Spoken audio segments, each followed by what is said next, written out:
The night Lydia Hale was accused of treason, she stood in a ballroom full of diamonds and lies, every eye in the room hungry for her destruction. The Duke's mother held up a ledger like a weapon, her voice cutting through the crystal chandeliers. "This woman has stolen from us, manipulated my son, and betrayed the Blackwood name." Adrian's hand slipped from Lydia's waist. The crowd gasped, and Lydia, brilliant, broken, furious Lydia, smiled, because she'd been waiting for this moment. She'd been collecting her own evidence for months. If you want to see how a woman brings down an empire that tried to bury her, stay until the end. Like this video, comment what city you're watching from so I can see how far this story reaches, and let's begin. Lydia had learned early that survival wasn't about being loved. It was about being useful. She was 28 when she married Duke Adrian Blackwood, and she wasn't naive enough to call it love. It was strategy, a partnership.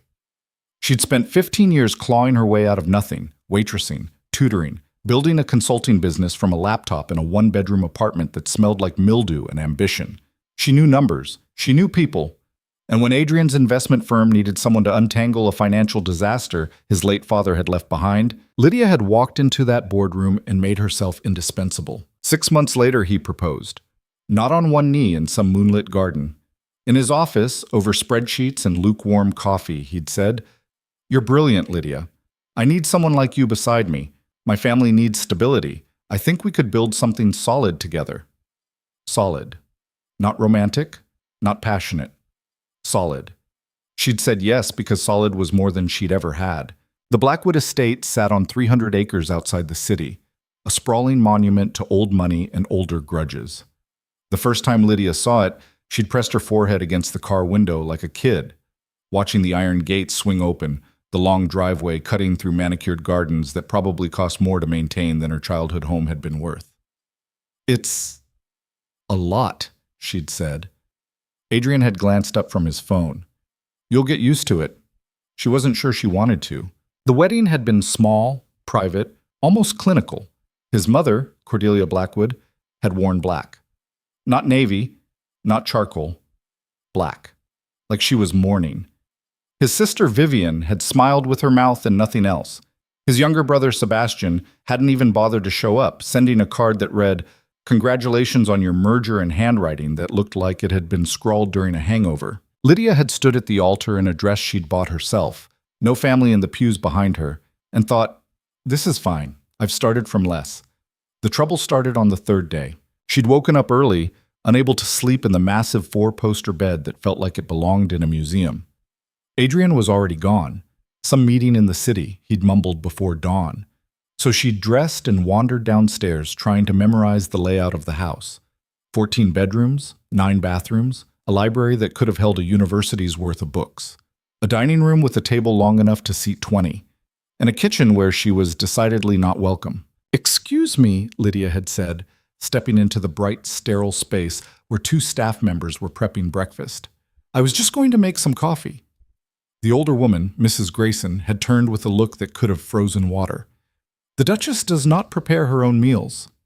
"Oh, I don't mind. I'm used to—" "The Duchess," Mrs. Grayson repeated, her voice sharper, "does not enter the kitchen." Lydia had stood there, caught between embarrassment and irritation, her hands still on the doorframe. The younger woman, a girl barely out of her teens, had avoided eye contact entirely, suddenly very interested in chopping vegetables. "Right," Lydia had said slowly. "Got it." She turned and left, her face burning. That was the first crack. The second came that afternoon when she'd tried to join Cordelia and Vivian for tea in the sunroom. She'd been invited, sort of. Vivian had mentioned it in passing the day before, a vague "we usually have tea at 3" that Lydia had interpreted as an invitation. She'd been wrong. "Oh," Cordelia had said, glancing up from her delicate porcelain cup as Lydia appeared in the doorway. "Lydia, we weren't expecting you." Vivian said, "I said we have tea at 3, Vivian corrected smoothly, not looking up from the magazine in her lap. "I didn't realize you'd take that as an invitation." Lydia's jaw tightened. "My mistake." Cordelia took a slow sip, her gaze drifting back to the garden beyond the windows. "You'll find, my dear, that there are certain rhythms to this household, traditions. It takes time to learn one's place." One's place. Lydia had smiled, the kind of smile she'd perfected in business meetings with men who underestimated her. I'm a fast learner. We'll see. She'd left the sunroom with her spine straight and her hands clenched into fists. That night, she'd tried to talk to Adrian about it. They're freezing me out, she'd said, pacing the bedroom while he loosened his tie. Your mother acts like I'm a servant who forgot her station. Vivian won't even look at me. And the staff? They're adjusting, Adrian said, his tone distracted. He was scrolling through his phone, barely listening. You have to understand, my mother ran this household for 30 years. Change is hard for her. I'm not trying to change anything. I'm just trying to exist here.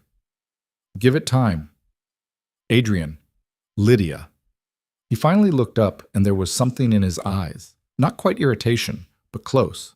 Impatience, maybe. You're smart. You're capable. You'll figure it out. I have faith in you. He'd kissed her forehead, a gesture that felt more patronizing than affectionate, and gone into the bathroom. Lydia had stood there, alone in a bedroom bigger than her first apartment, and thought, I married a stranger. The weeks that followed were a masterclass in subtle cruelty. Invitations to family dinners somehow never reached her. She'd come downstairs to find the table already full, the meal half finished, everyone looking up in vague surprise as if they'd genuinely forgotten she existed. Oh, didn't Mrs. Grayson tell you? Cordelia would say, all false concern. We moved dinner to 6 tonight. I'm sure she mentioned it. Mrs. Grayson, of course, had mentioned nothing. Lydia started setting alarms just to make sure she wasn't late. But even when she arrived on time, there was always something. Her place setting missing, her chair taken, a conversation already in progress that stopped the moment she sat down. We were just discussing the charity gala, Vivian would say, smiling that empty smile. But it's all rather boring, really. Family business. I'm family now, Lydia would point out. Of course you are, Cordelia would agree, in a tone that said the exact opposite. The staff took their cues from the family. Her requests went unanswered. Her laundry came back with someone else's clothes mixed in. Her mail disappeared. Once, she'd asked a maid to bring fresh towels to the guest bathroom, only to find the woman staring at her blankly. The Duchess usually handles such requests through Mrs. Grayson, the maid had said. I am the Duchess. The senior Duchess, ma'am. Lydia had wanted to scream. Instead, she'd started documenting everything. Dates, times, incidents. She kept a notebook hidden in her desk drawer, filling it with the small humiliations that were starting to add up to something bigger. Because Lydia had learned another lesson early. When people try to make you disappear, you make sure you leave a trail. Adrian remained oblivious. Or maybe he just didn't care. You're being paranoid, he said one night when she tried again to explain. My mother's just set in her ways. Vivian's always been a bit cold. You're reading too much into things. They're erasing me. That's dramatic. Is it? She'd turned to face him, her voice rising despite her best efforts to stay calm. I've been here 6 weeks, Adrian. 6 weeks, and I don't have a single ally in this house. Your family treats me like I'm invisible. The staff won't even acknowledge me unless your mother's in the room. And you? I'm trying to run a business, Lydia.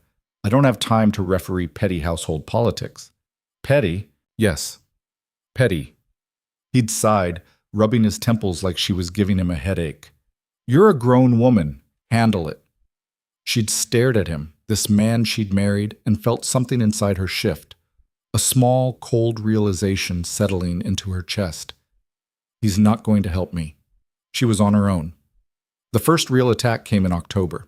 Lydia had been going through the estate's financial records, partly because she was bored, partly because numbers had always made sense to her in a way people didn't. Adrian had given her access months ago, back when he'd still valued her opinion, and she'd been casually reviewing accounts, looking for inefficiencies. What she found instead was a mess. Duplicate payments, vendors charging twice for the same services, a landscaping company billing for work that didn't match the ground's maintenance schedule, thousands of pounds, maybe more, just disappearing into poorly tracked expenses. She'd spent a week double-checking her findings before she brought it to Adrian. Look at this, she'd said, spreading the documents across his desk. Someone's either incredibly disorganized or actively siphoning money. These invoices don't add up. This vendor doesn't even exist. I checked. And this... Where did you get these? His voice had been cold. She'd looked up, confused. You gave me access. Remember? You said I should familiarize myself with the household accounts. I meant the household budget, not the estate's private financial records. These are the household... Lydia! He'd closed the folder, his expression hard. You're overstepping. I'm trying to help. By accusing my family of theft? I didn't... She'd stopped, her mouth dry. Adrian, I'm not accusing anyone. I'm showing you discrepancies. This is what I do. This is what I'm good at. And I appreciate that. But this household ran perfectly fine before you arrived. I think you need to trust that my mother knows what she's doing. Your mother's been managing these accounts? For 30 years. Lydia had felt her stomach drop. So when you see irregularities, but Adrian continued, maybe consider that you don't understand the full picture, that there are arrangements and agreements in place that predate you. Or maybe someone's stealing. His jaw had tightened. Enough. She'd gathered the papers slowly, her hands shaking, not with fear, with rage. I'm trying to protect your family, she'd said quietly. Then stop looking for problems that don't exist. That night, Cordelia had knocked on Lydia's bedroom door. A rare visit. She'd entered without waiting for an answer, her silk robe whispering across the floor. I understand you've been poking around in places you don't belong, Cordelia had said, no preamble. Lydia had been sitting at her desk, and she'd turned slowly. I was reviewing public financial records. Nothing in this house is public, dear, and nothing here concerns you. I'm Adrian's wife. You're a temporary fixture. Cordelia's smile had been knife-sharp. A girl who got lucky, who caught my son during a vulnerable time. But don't mistake luck for belonging. Is that a threat? It's a fact. She'd moved closer, and Lydia had caught the scent of expensive perfume and something underneath it, something cold. You don't understand our world, Lydia. You didn't grow up in it. You don't know the rules. And when you break them, there are consequences. I haven't broken anything. Not yet, but you're clumsy. Asking questions, making accusations, embarrassing this family with your ambition. The word had dripped with disgust. Here's some advice, freely given. Stay in your lane. Be decorative. Be quiet. And perhaps you'll last longer than the last girl Adrian brought home. Lydia's blood had gone cold. What last girl? But Cordelia had already turned, gliding toward the door. Ask your husband, she'd said, if he remembers. The door had closed with a soft click, and Lydia had sat there, her heart pounding, her mind racing. The last girl. She'd pulled out her laptop and started searching. It took 3 hours and a lot of digging through old society pages, but she found her. Elena Rousseau, a French banker's daughter, engaged to Adrian 5 years ago. The engagement had lasted 4 months before it was quietly dissolved, no explanation given to the press. Elena had left the country shortly after, and there were no interviews, no statements, nothing, just gone. Lydia had found one photo, a candid shot from a charity event. Elena had been beautiful, polished, smiling at the camera with Adrian's arm around her waist. And standing just behind them, slightly out of focus but unmistakable, was Cordelia. Not smiling. What did you do to her? Lydia had thought, staring at the screen. And more importantly, are you going to do it to me? November brought the first disappearance. A diamond bracelet, a family heirloom that Adrian had given Lydia on their wedding day. She kept it in her jewelry box, rarely wore it because it felt too heavy, too much like a collar, but it was valuable, both monetarily and symbolically. One morning, it was gone. She'd searched everywhere, torn apart her room, checked under furniture, retraced her steps. Nothing. When she'd told Adrian, he'd frowned. Are you sure you didn't misplace it? I don't misplace 20,000-pound bracelets. Maybe one of the staff moved it while cleaning. Maybe one of the staff stole it. His expression had hardened. Be very careful what you're implying. I'm not implying anything. I'm stating a fact. It's gone. He'd sighed, like she was a child throwing a tantrum. I'll ask Mrs. Grayson to look into it. Mrs. Grayson, predictably, had found nothing, but she'd made sure to mention, in front of the entire household staff, that some people weren't accustomed to managing valuable items, that some people from less privileged backgrounds sometimes had trouble adjusting to the responsibility of wealth. The implication had been clear. Lydia had probably sold it herself. 2 weeks later, a set of antique silver candlesticks went missing from the dining room, then a painting from the hallway. Small things, valuable things, items that Lydia had access to but no particular attachment to. And every time something disappeared, the whispers grew louder. She's stealing from them. She married him for the money. Gold digger. Lydia had stopped trying to defend herself. What was the point? Nobody believed her anyway. Instead, she started watching, really watching. She noticed Vivian slipping into her room when she thought Lydia was out. Noticed Sebastian visiting the estate more often, always leaving with a bag or a box. Noticed Cordelia's private meetings with the household accountant, held behind closed doors. And she started taking photos, making copies, building her own case. Because if they were going to frame her, she was damn well going to return the favor. The financial records she'd found earlier kept nagging at her. She'd been ordered to drop it, but Lydia had never been good at following orders. So she kept digging, this time more carefully, covering her tracks. What she found made her sick. Cordelia had been embezzling from the estate for years. Small amounts at first, then larger. Money funneled through fake vendors, inflated invoices, ghost employees. Hundreds of thousands of pounds, maybe more, all carefully hidden in the kind of financial sleight of hand that only someone with decades of access could pull off. And it was brilliant, in a horrible way. The kind of scheme that required intimate knowledge of the estate's operations, complete control over the household staff, and a family willing to look the other way. Or a family that didn't know. Lydia had sat in her room, her laptop screen glowing in the dark, and made a decision. She could run. Take what she'd found to the authorities, get a divorce, disappear. Or she could fight. The gala invitation arrived in December, embossed and elegant, summoning the Blackwood family to the annual winter charity ball. A royal event, attended by everyone who mattered in their world. The kind of night where reputations were made and destroyed over champagne and passive-aggressive small talk. Cordelia had hand-delivered Lydia's invitation personally. "Do try to dress appropriately," she'd said, her smile vicious. "We wouldn't want you to embarrass the family." Lydia had taken the heavy cardstock, running her thumb over the gold lettering. "I'll do my best," she'd said sweetly, because she knew. She knew this was it, the final move. Whatever Cordelia was planning, it would happen at that gala, in front of everyone.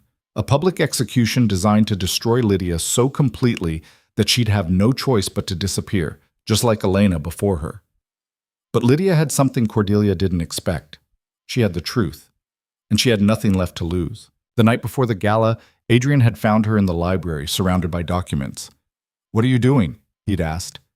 She'd looked up at him. This man she'd married, this stranger who'd chosen his family over her at every turn. And she'd felt something break inside her chest. Not her heart. That had broken weeks ago. Something else. The last fragile hope that he might actually see her. "Preparing," she'd said. "For what?" "For war." He'd laughed, uncomfortable. "Lydia, you're being dramatic again." "Am I?" She'd stood, gathering the papers. "Your mother's been stealing from this estate for years. Your sister's been planting evidence in my room. Your brother's been selling off family heirlooms and blaming me. And you—" Her voice had cracked, just slightly. "You've let them." "That's insane." "Is it? Or have you just been too busy to notice?" She'd moved closer, and he'd actually stepped back. "I have proof, Adrian. Bank statements, photographs, witness accounts. Everything." His face had gone pale. "You're making this up." "I wish I was. My mother would never—" "Your mother is a thief. And tomorrow night, at that gala, she's going to accuse me of the same thing, in front of everyone. She's going to destroy me, and you're going to let her, just like you've let her destroy everything else." "Stop." "No." Lydia had felt something fierce and terrible rising in her chest. "I'm done stopping. I'm done being quiet. I'm done making myself small to fit into your family's idea of who I should be." "If you do this," Adrian said quietly, "if you make a scene tomorrow night, there's no coming back from it." "Good," Lydia had said. "I don't want to come back." She'd walked past him, her arms full of evidence, and locked herself in her room. Tomorrow, she'd burn it all down. But tonight, she'd prepare. The morning of the gala, Lydia woke to find her closet empty. Not completely empty. Her everyday clothes were still there, the practical blouses and slacks she wore around the estate. But the gowns Adrian had bought her, the designer pieces she'd been saving for occasions exactly like this, were gone. Vanished overnight like everything else that had disappeared in this house. She stood in front of the bare rack, her coffee growing cold in her hand, and started laughing. It came out harsh and bitter, echoing off the high ceilings. "Of course," she said to the empty room. "Of course you did." She could picture Cordelia ordering it, probably last night while Lydia slept. A final petty cruelty, ensuring she'd show up to the most important social event of the year looking shabby and unprepared. Or better yet, not show up at all. Slink away in humiliation, proving once and for all that she didn't belong. Lydia pulled out her phone and made a call. "Marina, it's Lydia Blackwood. I need a dress. Tonight. Yes, I know it's last minute. I don't care what it costs." Marina Chen had been her friend since college, back when they'd both been scrambling for internships and splitting dollar pizza. She'd made it big in fashion design, built her own label from nothing. She was also the only person from Lydia's old life who still answered her calls. "Honey, you sound stressed," Marina said, her voice crackling through the speaker. "What's going on?" "I'm about to commit social murder." "Ooh, my favorite kind. Tell me everything." Lydia did. Not all of it. There wasn't time. But enough. The missing items, the accusations, Cordelia's embezzlement scheme. Marina whistled low. "Jesus. And you're going through with this? Tonight?" "Tonight. You're going to need armor, not a dress." "Can you do both?" Marina laughed, sharp and delighted. "Baby, I can do anything. Give me 3 hours." Lydia spent those 3 hours preparing in other ways. She printed copies of every document she'd found, bank statements, emails, photographs of Vivian entering her room, screenshots of deleted text messages she'd recovered from the estate's server. She organized everything into a folder, clean and devastating, the kind of evidence that couldn't be explained away. Then she called her lawyer, the one she'd kept from her old life, the one who'd helped her incorporate her first business, Harold Finch, 63, sharp as a knife, loyal as a pit bull. "Lydia," he answered on the second ring, "I was wondering when I'd hear from you. I need you at the Royal Gardens Hotel tonight, the winter charity ball. Bring a notary and a witness." "What are we notarizing?" "My insurance policy." There was a pause. "This is about the Blackwoods. Everything's about the Blackwoods." "Are you safe?" The question hit her harder than she expected. Was she safe? She was living in a house full of people who wanted her gone, married to a man who didn't believe her, about to publicly accuse one of the most powerful families in the country of fraud. "Not really," she said. "But I will be, after tonight." "Lydia, Harold, I need to know you're with me. Can you be there or not?" Another pause, longer this time, then, "I'll be there. Side entrance, 8 o'clock. "Thank you." She hung up before he could argue. Adrian barely spoke to her all day. He'd moved to the guest room the night before, and she could feel the distance between them growing, a chasm that might have hurt if she'd had any feelings left to bruise. He appeared at noon, dressed for golf, his face carefully neutral.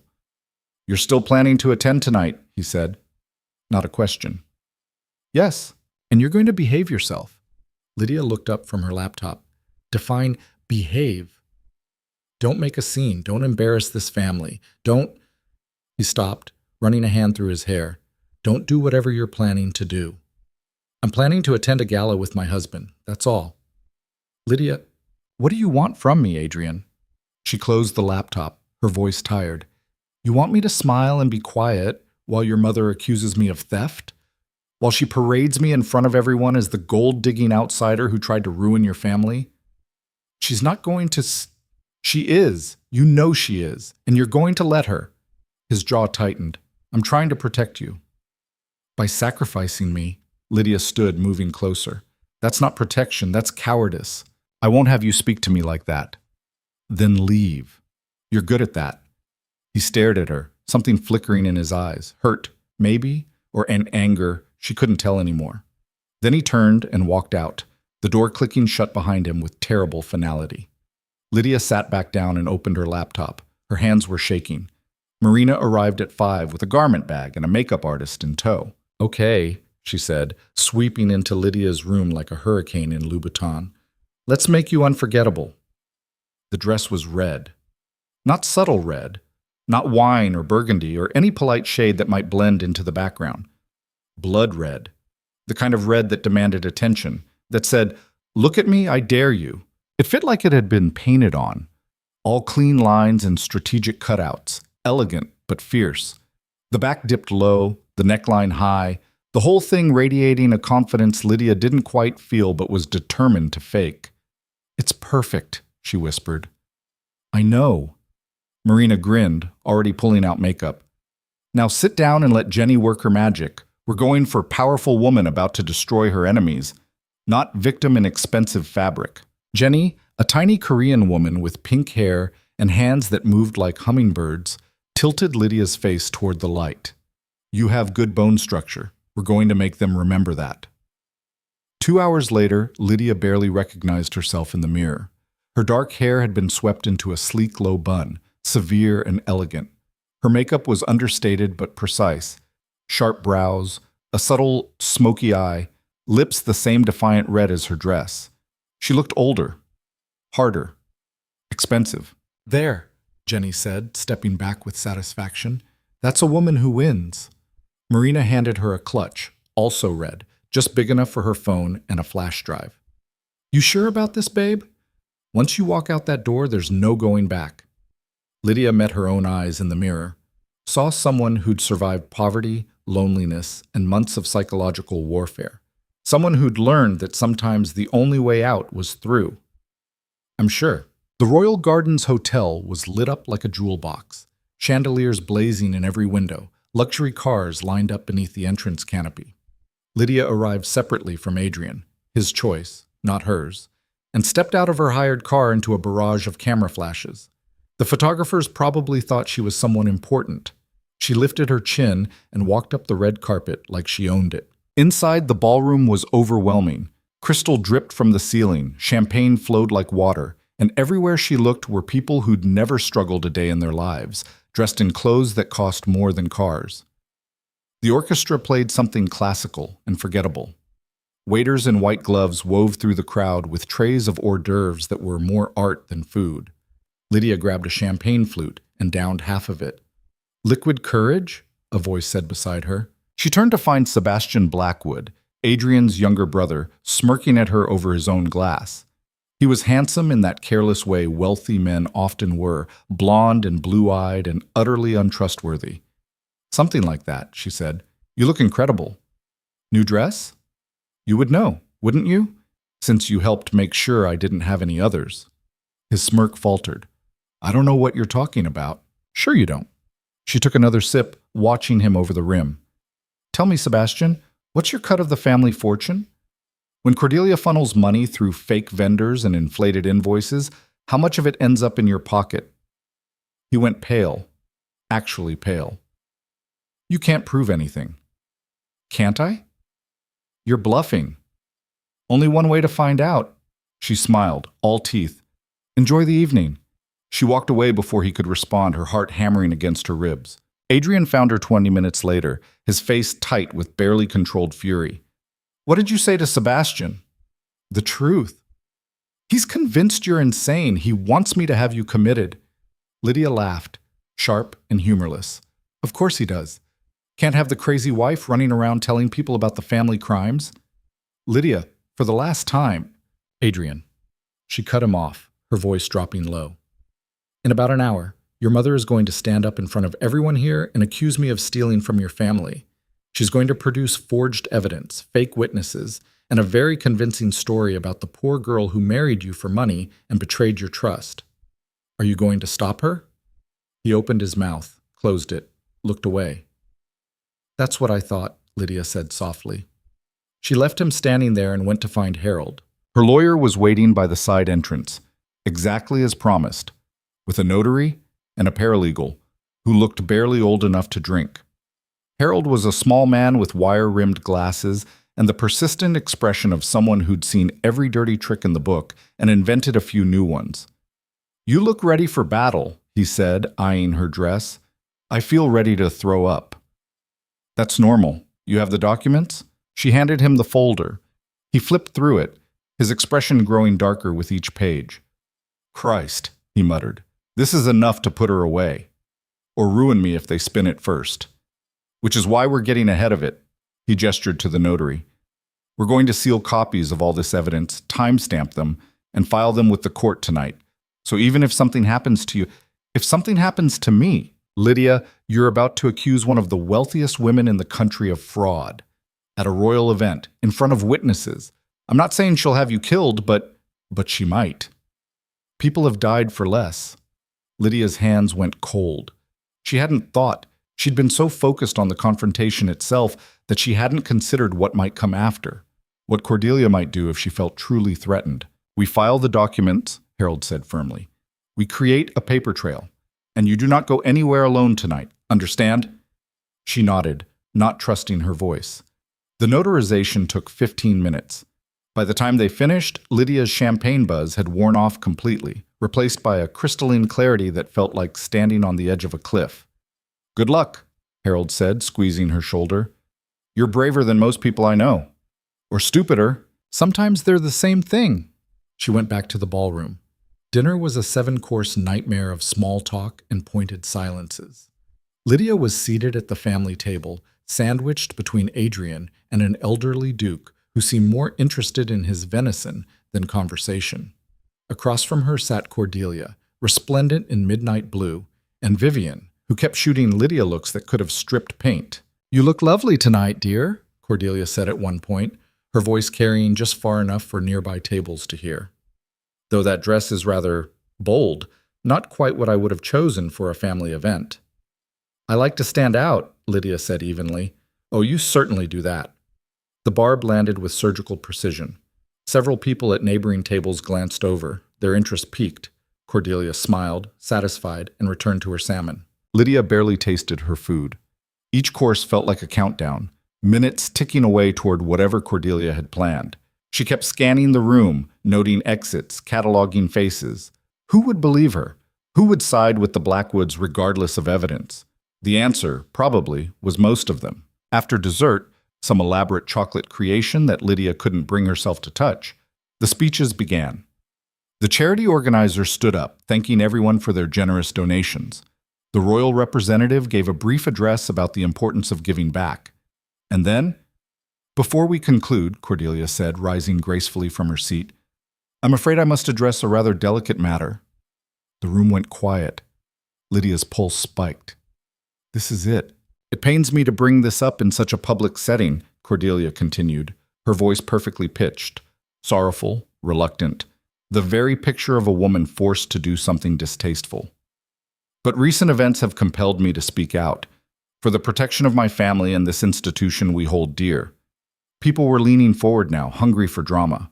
Over the past several months, valuable items have gone missing from the Blackwood estate. Family heirlooms, antiques, pieces that have been in our family for generations. She paused, letting that sink in. At first we thought it was mere carelessness, but then the pattern became impossible to ignore. Lydia felt Adrian tense beside her. And so, Cordelia said, her gaze sweeping the room before landing on Lydia, I hired a private investigator. What he uncovered was disturbing. She produced a leather portfolio, opening it with the care of someone handling evidence in a courtroom. Records of items sold to private dealers, bank accounts opened under assumed names, financial transactions that trace back to one person. She looked directly at Lydia. My son's wife. The room erupted in gasps and whispers. Lydia stood up. Her legs felt like water, but she stood. That's a lie, she said clearly. I wish it were, Cordelia replied, her voice dripping false sympathy. But the evidence is quite conclusive. Mr. Morrison, if you would. A thin man in a gray suit stood up from a nearby table, the private investigator, presumably. He held up a file folder. I've documented 17 separate transactions over the past 3 months, he said in a nasal voice, each one traceable to accounts controlled by Mrs. Blackwood. The items in question matched the descriptions of pieces reported missing from the estate. Show me, Lydia demanded. I have copies for anyone who wishes to review them. Then let's review them, right now, in front of everyone. Cordelia's smile thinned. I hardly think this is the appropriate venue. You made it the venue, Lydia shot back. You chose to do this here in public in front of all these people. So let's be public about it. Show me this so-called evidence. Morrison hesitated, glancing at Cordelia. Well, Lydia pressed. I'm right here, accused. Might as well see what you're accusing me with. He approached, handing her the folder with visible reluctance. Lydia opened it, her hand steady despite the adrenaline screaming through her veins. Inside were bank statements, transaction records, photographs of jewelry pieces. Her name was on some of the documents. Her signature. Forged, she knew immediately. Close, but not perfect. The L in Lydia was too looped. The pressure was wrong. This isn't my signature, she said. Of course you'd say that. Vivian spoke up, her voice sharp. What else would you say when caught? I'd say look closer. Lydia held up one of the documents. This signature is forged. Badly, I might add. And these account numbers? I've never seen them before in my life. Very convenient, Cordelia said. Is it? Lydia turned to face her fully. Because I have some convenient evidence of my own. She pulled out her phone, her fingers flying across the screen. See, the thing about accusing someone of theft is you better make sure you're not guilty of the same crime. What are you talking about? Adrian said beside her, his voice strained. Lydia looked at him, really looked at him. I'm talking about your mother embezzling from the estate for the past 7 years. The room went dead silent. Cordelia's face remained perfectly composed, but something flickered in her eyes. Fear. That's absurd, she said. Is it? Because I have bank statements showing regular transfers to shell companies that don't exist. I have invoices from vendors who have no business license, no tax records, no physical location. I have documentation of hundreds of thousands of pounds funneled out of the Blackwood estate and into private accounts. Lydia's voice grew stronger with each word. Your private accounts, Cordelia. You're making this up. I have proof. Notarized, time-stamped, filed with the court as of 2 hours ago. She looked around the room, at all the shocked faces, the phones being raised to record. Everything I found is now public record. Every transaction, every forged invoice, every lie. Vivian stood up, her face flushed. She's trying to deflect. She's been caught stealing, and now she's... I have photographs, Lydia continued, pulling up her photo gallery. Of you entering my room when I wasn't there. Of Sebastian removing items from the house. Of your mother meeting with people who claim to be vendors but are actually money launderers. She turned to Morrison. Did Cordelia pay you to fabricate this evidence? Or did she convince you it was real? The investigator's face went gray. Answer the question, someone called from the crowd. A woman in diamonds, watching with avid interest. Morrison looked at Cordelia, then at Lydia, then at the crowd of people now recording everything. I was hired to compile information. I assumed it was accurate. You assumed, Lydia repeated, or you were paid not to question it. He didn't answer. Adrian was on his feet now, his face pale. Mother, what is she talking about? She's lying, darling. She's desperate and cornered and... Show them the ledger, Lydia said to Cordelia. The real one. The one you keep in your private study, hidden behind the portrait of your grandmother. Show them the handwritten accounts that don't match the official estate records. Cordelia's composure finally cracked. How dare you? I dare because you tried to destroy me. You stole my clothes, my belongings, my reputation. You isolated me, humiliated me. And when none of that worked, you tried to frame me for your crimes. Lydia's voice rang out across the silent ballroom. But I'm not Elena. I'm not going to disappear quietly. She heard the gasps at Elena's name, saw recognition dawn on several faces, people who remembered the broken engagement, the mysterious departure. What happened to her? Lydia asked quietly. What did you do to make her leave? Cordelia's mouth opened, but no sound came out. And then Sebastian did something unexpected. He stood up, swaying slightly, drunk or nervous or both. She's telling the truth, he said, his voice slurring. About the money.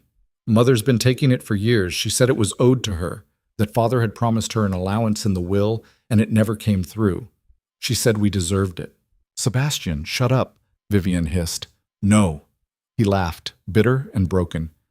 I'm done. I'm so done with this family and the lies and the... He looked at Lydia. I took your things. The jewelry, the clothes. Mother told me to.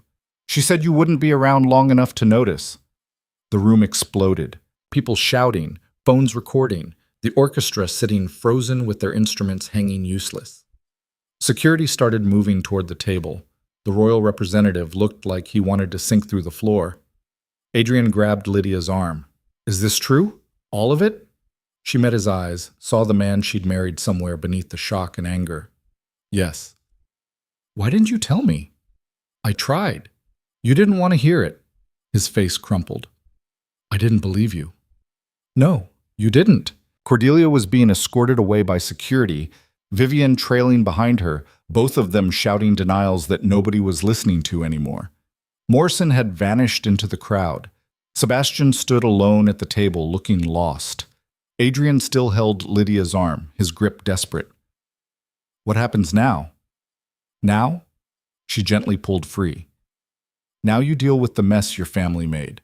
The investigations, the scandal, the consequences. All the things I tried to warn you about." "And you?" Lydia looked around the ballroom, at the shocked faces, the recording phones, the wreckage of the Blackwood reputation scattered across the marble floor. She'd won. She'd exposed them. She'd proven she wasn't the villain they'd tried to paint her as. But she didn't feel victorious. She felt tired. "I'm leaving," she said. "Lydia, not now, not dramatically, but soon." She picked up her clutch, her red dress suddenly feeling like armor she didn't need anymore. "I'll have my lawyer contact you about the divorce." "Please don't." His voice broke. "I know I failed you. I know I should have believed you, should have protected you, but we can fix this. We can—" "Some things can't be fixed, Adrian." She walked away then, her heels clicking against the marble, past the cameras and the whispers and the ruins of the evening. Harold met her at the door, his expression grim but satisfied. "That went well," he said dryly. "That was a disaster. A beautiful disaster, the kind that makes case law." He handed her his card. "Call me tomorrow. We have a lot to discuss." Lydia stepped out into the cold night air, and for the first time in months she could breathe. The breathing lasted exactly as long as it took to reach her car. Then her phone started ringing. Unknown number. She declined it. It rang again immediately. Declined. Again. On the fourth ring she answered. "What?" Heavy breathing on the other end, then a woman's voice, tight with rage. "You just made the biggest mistake of your life." "Cordelia." Lydia's hand tightened on the phone. "Did I?" "Because from where I'm standing, I just told the truth." "The truth," Cordelia laughed, harsh and bitter. "You naive little girl. You think the truth matters? You think exposing me in front of those vultures changes anything?" "It changes everything." "It changes nothing. I built this family. I protected it when my husband was too weak, when my children were too foolish. Everything I did was to preserve what we are. What you are is a thief. And what are you?" Cordelia's voice dropped, vicious. "A nobody. A climber who got lucky. You think winning one battle means you've won the war. You've just painted a target on your back that will never go away." The line went dead. Lydia sat in her car, her heart hammering, staring at the dark screen. Around her, guests were still streaming out of the hotel, their voices carrying across the parking lot. She caught fragments. "Did you see?" and "I can't believe," and "The Blackwoods are finished." She started the engine and drove. Not to the estate. Never to the estate again. She drove to Marina's apartment, a converted loft in the city that smelled like fabric and jasmine tea.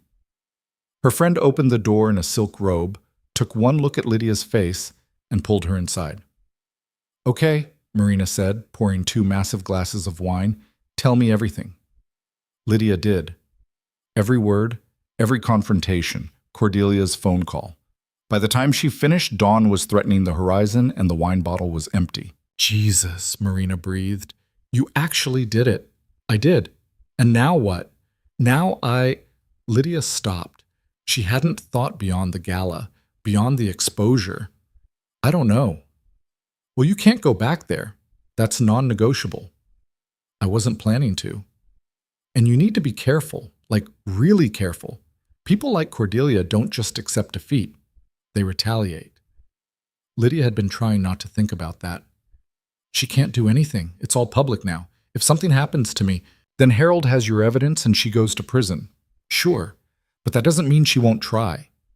Marina leaned forward, her expression serious. I'm not trying to scare you. I'm trying to keep you alive. You think she'd actually? I think desperate people do desperate things, and you just destroyed her entire world. Lydia slept on Marina's couch for 3 hours, her phone turned off, her body finally surrendering to exhaustion. When she woke, the sun was high and her notifications were in the thousands. News outlets, social media, unknown numbers. Her email inbox had exploded. Everyone wanted a statement, an interview, her side of the story. The video from the gala had gone viral. Someone had live streamed the whole confrontation, and now millions of people had watched Lydia Blackwood accuse the Duchess of embezzlement in real time. You're famous, Marina said, handing her coffee. Or infamous. Hard to tell which. Lydia scrolled through the headlines on her laptop.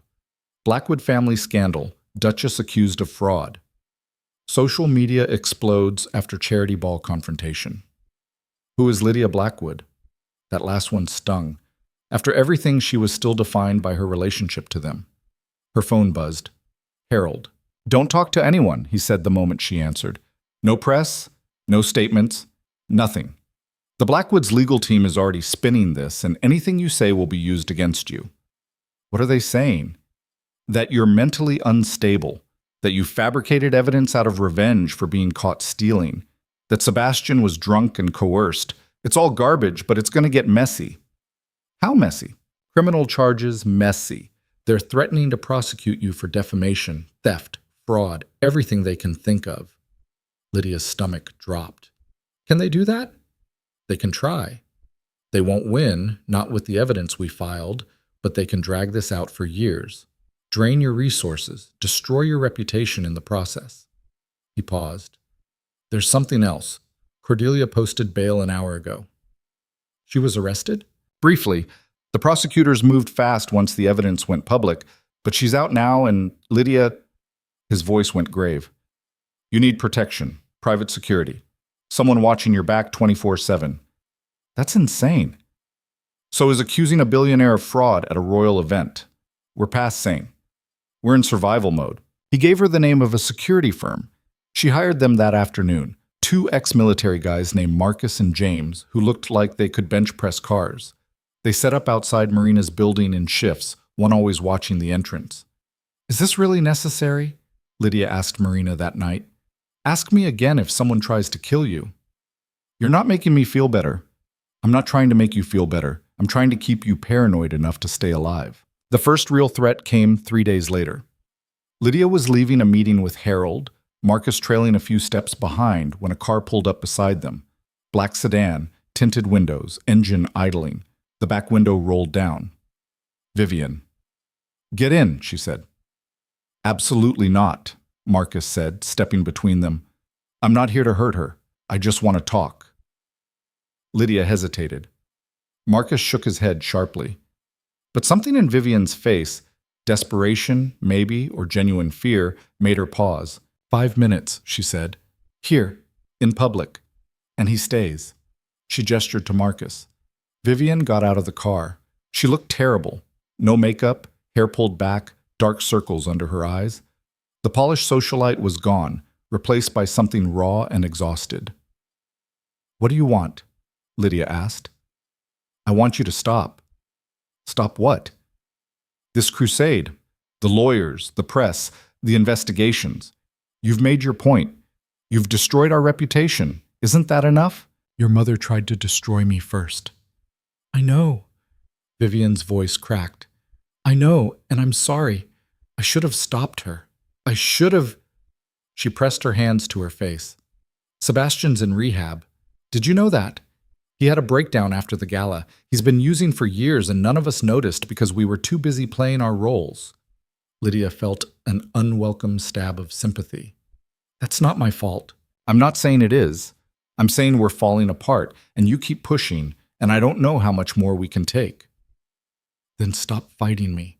Admit what your mother did. Face the consequences. She'll go to prison. She should go to prison. Vivian looked at her with something like desperation. She's still my mother. I can't just... Her voice broke completely. Please, I'm begging you. Find a way to end this that doesn't destroy what's left of my family. You didn't care about destroying me. I know, I was wrong. I was... Vivian wiped her eyes roughly. I was scared. Mother is terrifying when she doesn't get her way, and I've spent my whole life trying not to be on the wrong side of her anger. But I see now what she's capable of, what we all became because of her. Lydia wanted to feel vindicated. She wanted to feel nothing. Instead, she just felt tired. I can't help you, she said quietly. This is out of my hands now. The prosecutors have the evidence. Even if I wanted to drop it, I can't. Then talk to them. Tell them what? That your mother should get a pass because she's your mother? That embezzling hundreds of thousands of pounds is okay as long as you feel bad about it? Lydia shook her head. I'm sorry about Sebastian. I'm sorry you're hurting, but I'm not sorry for telling the truth. Vivian stared at her for a long moment. Then she got back in the car without another word. Marcus watched the sedan pull away. That was a mistake. Talking to her? Showing mercy. People like that, they see mercy as weakness. Maybe, but I'm not going to become like them just to beat them. Noble, Marcus said. Also potentially fatal. He wasn't wrong. The real escalation happened a week later. Lydia had moved into a short-term rental, a small furnished apartment with decent security and proximity to Harold's office. She was starting to build a routine, meetings with lawyers, interviews with investigators, ignoring the hundreds of media requests that came in daily. She was also starting divorce proceedings. Adrian had tried calling.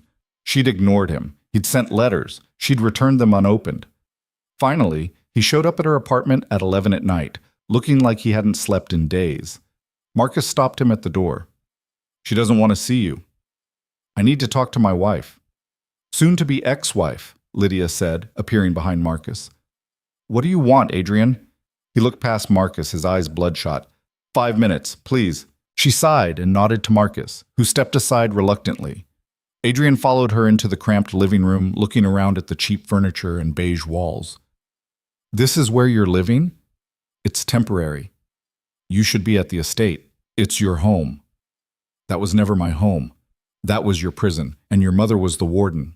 She crossed her arms. Why are you here? I need you to reconsider the divorce.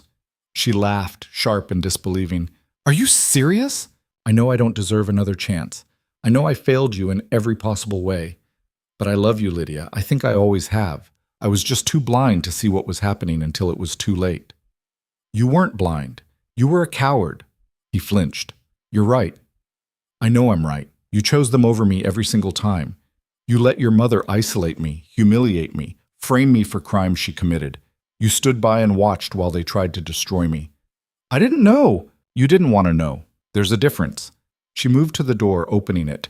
We're done, Adrian. Sign the papers when they arrive. I won't. Then I'll drag you through court like everything else. Your choice.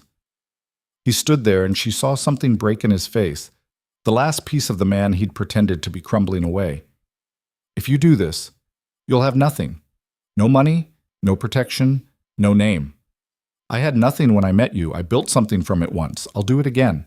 My mother won't let you go quietly. Your mother doesn't have a choice anymore. You don't understand what she's capable of. Lydia met his eyes. Then she shouldn't have made me her enemy? He left. Marcus locked the door behind him. That sounded ominous, Marcus said. Everything about this family is ominous? She was right to be worried. 2 days later, Harold called with news that made her blood run cold. Someone's been digging into your past, he said without preamble. Financial records from before you married Adrian. Old business deals, personal relationships. What are they looking for? Anything they can use, a bad business decision, a failed partnership, a boyfriend with a criminal record. Anything to paint you as the real con artist. There's nothing to find. Everyone has something, Lydia.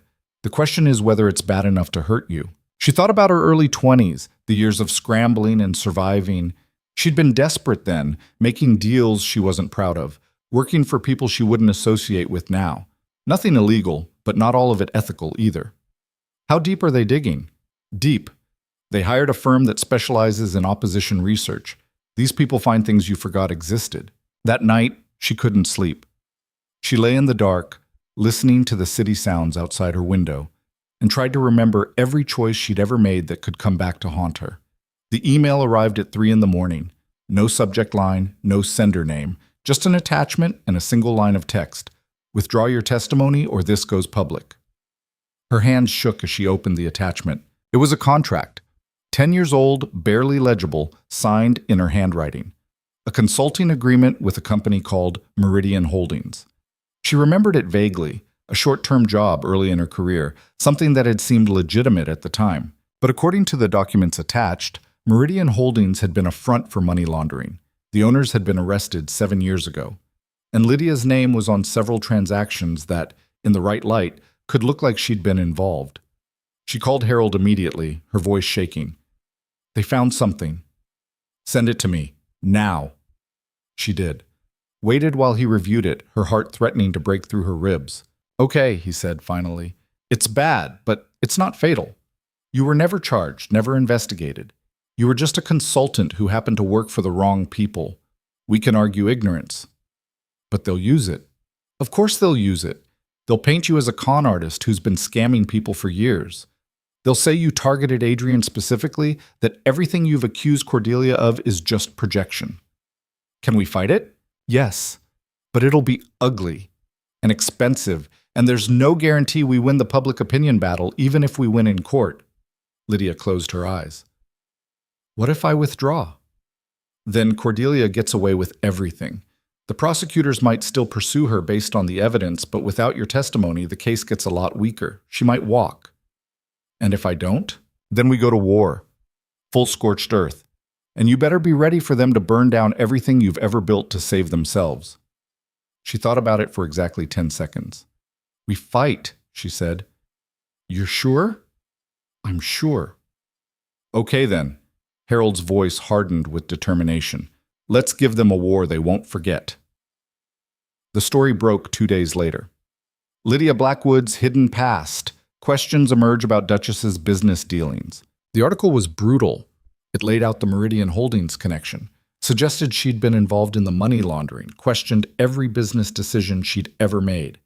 It even dug up an old boyfriend who claimed she'd stolen money from him. A lie, but one that fit the narrative they were building. The comment section was worse. People who'd supported her after the gala turned on her instantly. I knew she was too good to be true. Gold digger playing victim. They're all corrupt. Marina found her staring at her laptop, tears streaming down her face. Hey, Marina said gently, closing the screen. Don't read that garbage. How can I not? They're destroying me. They're trying to. There's a difference. Is there? Lydia wiped her face roughly. Everything I said about them is true, and they're making me look like the villain. How is that fair? It's not. Nothing about this is fair. But you knew that when you started. I thought the truth would matter. The truth does matter, just not always in the way we want it to. Marina pulled her into a hug. You're not alone in this. Remember that. But Lydia felt alone. Completely, devastatingly alone. The preliminary hearing was scheduled for the following Monday. Harold had prepared her for hours. What to say, what not to say, how to handle hostile questioning. But nothing prepared her for walking into that courtroom and seeing Cordelia sitting there, perfectly composed, surrounded by lawyers who cost more per hour than Lydia used to make in a month. Their eyes met across the room. Cordelia smiled. The hearing was a nightmare. Cordelia's lawyers tore into every piece of evidence, questioned every timeline, suggested that Lydia had fabricated everything out of spite. They brought up Meridian Holdings. They brought up her humble background, her lack of family connections, her pattern of targeting wealthy men. Harold fought back hard, but it felt like trying to hold back a flood with a bucket. During a recess, Lydia escaped to the bathroom. She was washing her hands when the door opened and Cordelia walked in. You should have taken the deal, Cordelia said, checking her lipstick in the mirror. What deal? The one Vivian offered. Walk away quietly and we would have left you alone. Now? She turned, her expression cold. Now you're going to lose everything. Your reputation, your credibility, possibly your freedom. And for what? Pride? For justice. There's no such thing. There's only power. And right now you have none. We'll see. Cordelia stepped closer, her voice dropping to a whisper. I have been playing this game since before you were born. I have connections you can't imagine, resources you can't compete with, and a willingness to do whatever it takes to protect what's mine. You're an amateur trying to fight a professional. You will lose. Maybe, Lydia said, meeting her gaze, but I'll make sure you lose too. Then we both go down. Is that what you want? If that's what it takes. Cordelia studied her for a long moment. Then she laughed, soft and genuinely amused. You really believe that, don't you? You think you're the hero in this story, the brave little fighter standing up to the evil empire. I think I'm someone who refused to disappear when you wanted me to. And that, Cordelia said, is why you're going to regret everything. She walked out, leaving Lydia alone with her reflection and the terrible certainty that things were about to get much, much worse. The real blow came that night. Lydia was back at her apartment, exhausted and defeated, when Marcus knocked on her door. You need to see this, he said, his expression grim. He showed her his phone. A news alert. Breaking. New evidence suggests Lydia Blackwood planted false documents. Her stomach dropped. What? Cordelia's team claims they have proof that you falsified the bank statements, that you hired someone to create fake evidence to frame her. That's impossible. I know. But they have a witness. Someone who claims you paid them to create forged documents. Who? Marcus pulled up another article. The witness was a forensic accountant named David Chen. He claimed Lydia had hired him 6 months ago to create fake financial records implicating Cordelia. He had emails, payment records, everything. I've never even heard of this person, Lydia said, her voice shaking. Doesn't matter. He sounds credible. He has documentation. And now the prosecutors are questioning whether any of your evidence is legitimate. Lydia sat down hard, her legs giving out. This was it. The final move.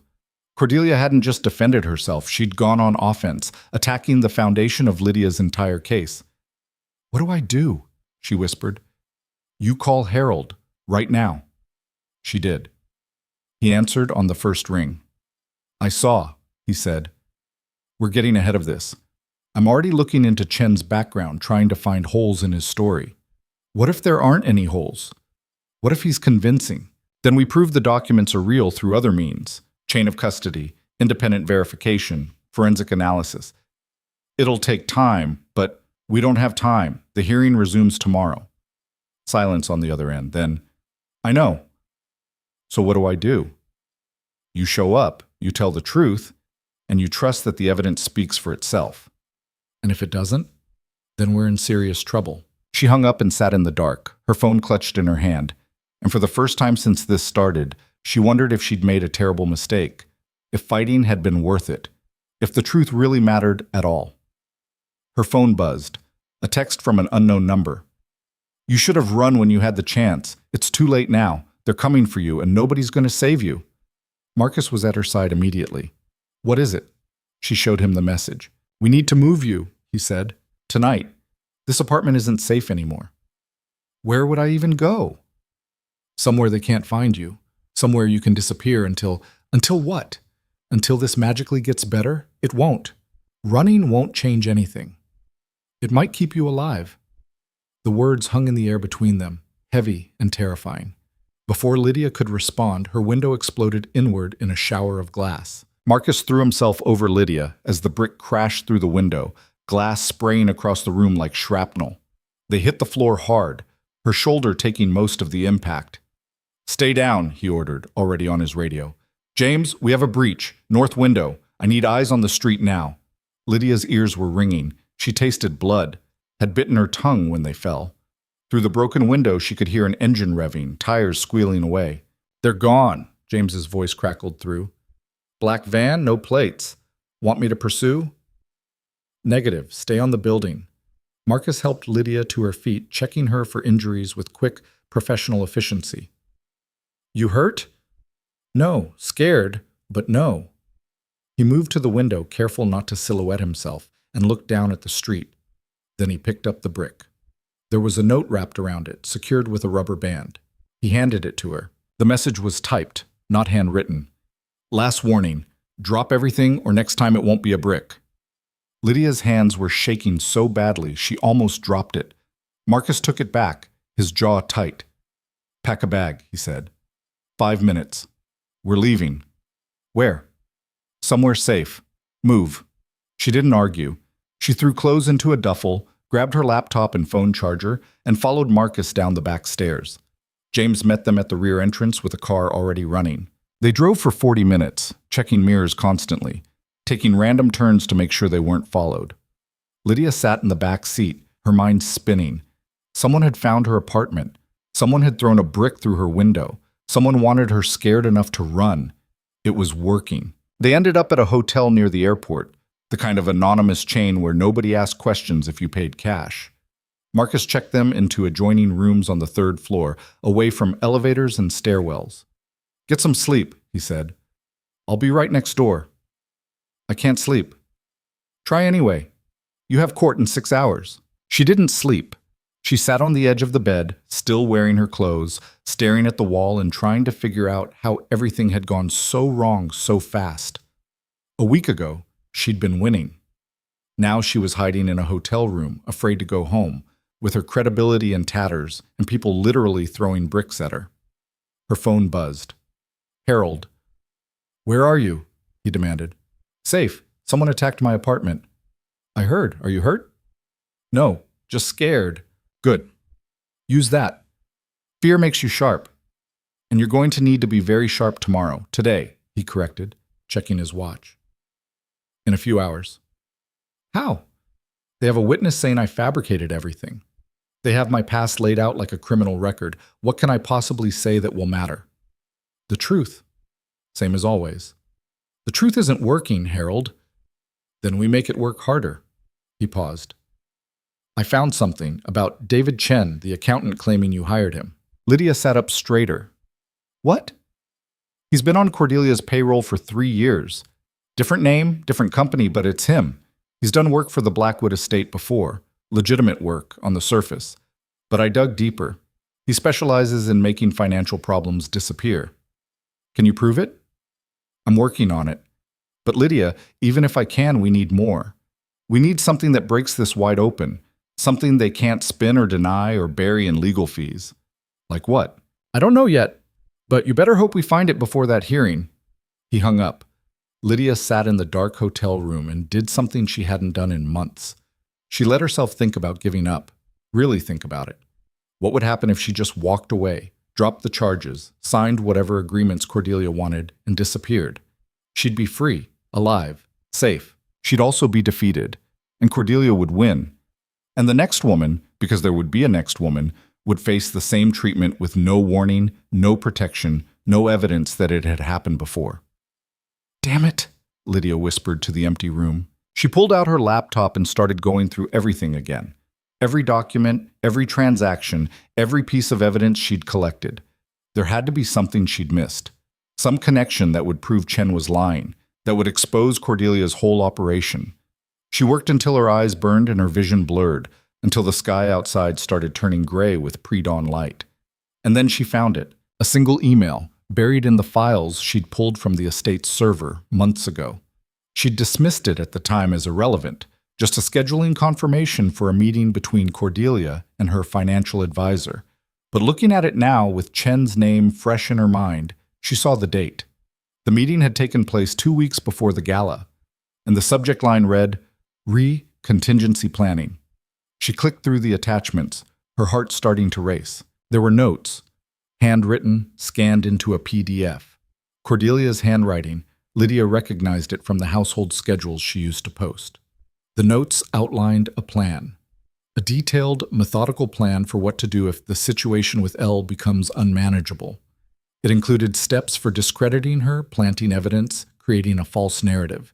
And at the bottom, in Cordelia's distinctive script, "Contact D. Chen, documentation, must be bulletproof." Lydia's hand started shaking again, but this time from adrenaline, not fear.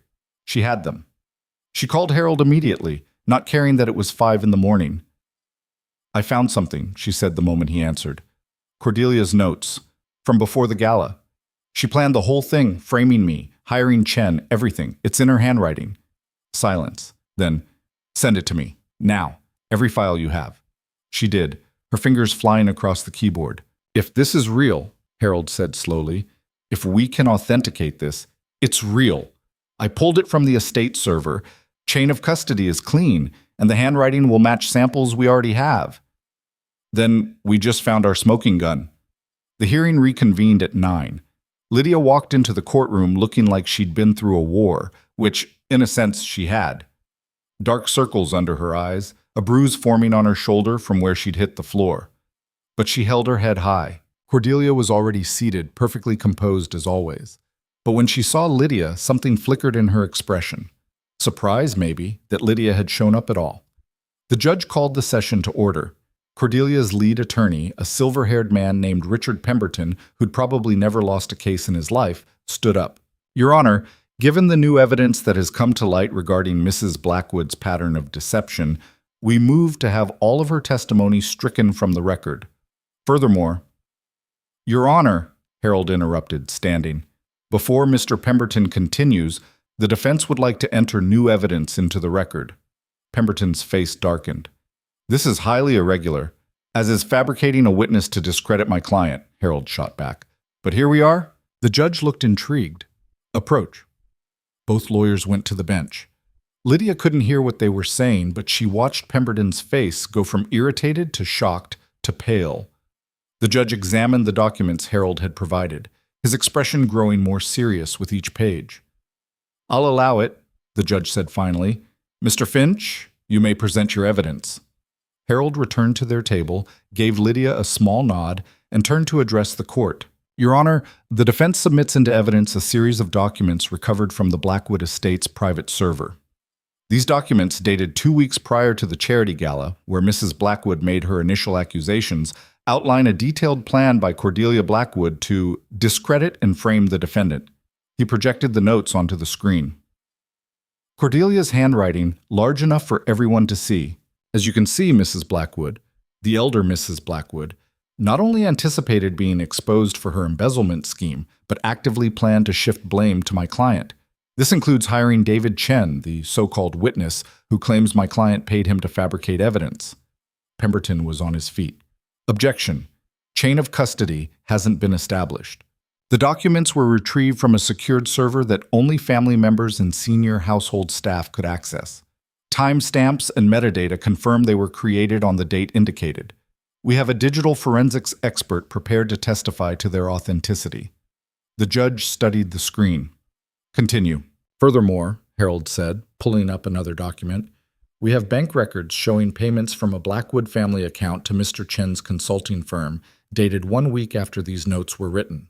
The memo line reads, Special Project Consultation. The courtroom erupted in whispers. Lydia watched Cordelia.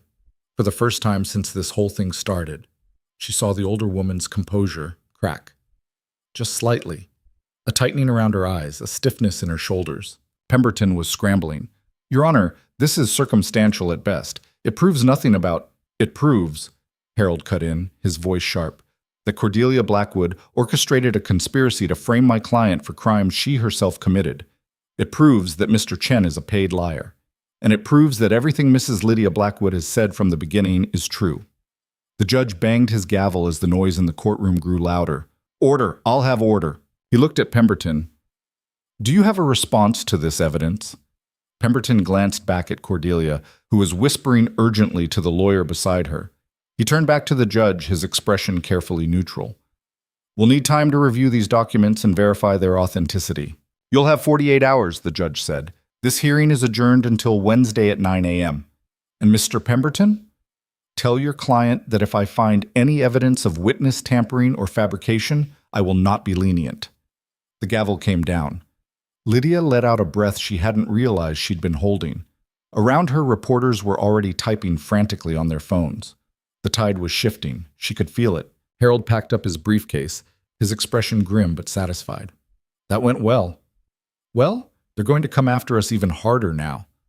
Let them try. We have momentum. And in a case like this, momentum is everything. He looked at her seriously. But he's right that they'll escalate. The brick through your window won't be the last attempt to intimidate you. You need to stay somewhere safe until this is over. I can't hide forever. You don't have to, just long enough for the prosecutors to do their job. As they left the courtroom, Lydia saw Adrian waiting in the hallway. He looked worse than the last time she'd seen him. Thinner, more haggard, like he hadn't slept properly in weeks. Can we talk? He asked. Harold started to object, but Lydia held up a hand. It's fine. Give us a minute. Marcus stayed close, watchful, as Harold stepped away. Adrian led her to a quieter corner of the hallway. I saw what happened in there, the evidence you found.